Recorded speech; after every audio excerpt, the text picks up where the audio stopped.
வரைக்கும் உயிர் வாழுங்க. அதாவது மனிதர்கள் புழங்காத பூங்காக்கள் மற்றும் தடைப்பட்ட இடத்துல 40 ஆண்டுகள் கூட இந்த மயில்கள் உயிர் வாழ வாய்ப்பு இருக்கு. இந்தியாவில் பெரும்பாலும் மயில்கள் வேட்டையாடுறதுனால தான் அழிஞ்சு போகுது. 1972 இயற்றின சட்டம் என்ன சொல்லுது அப்படின்னா, மயிலை வேட்டையாடுறது ஒரு தண்டனைக்குரிய குற்றமாகும் அப்படின்னு சொல்லி இந்திய தண்டனை சட்டம் இயற்றப்பட்டிருக்கு. இந்த மயில்களோட கால்கள் சவ்வு மாதிரி இருந்தாலும் அது என்னைக்குமே நீச்சல் அடிக்காதுங்க. அதோட சவ்வு மாதிரி இருக்கனால அது பார்த்தீங்கன்னா கரெக்டாக மரத்தோட கிளைகள்லையோ இல்லை தரைகள்லையோ கிரிப்பாக அது பிடிச்சிக்கிறதுக்கு அதோட நிற்கிறதுக்கோ அது ரொம்ப உதவியாக இருக்குது.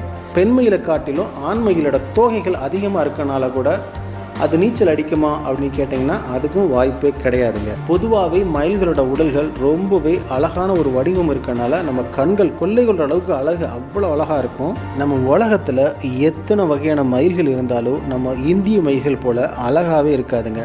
நம்ம இந்திய மயில்கள் அவ்வளோ அழகு. பார்ப்பதற்கு பெண் மயிலை விட ஆண்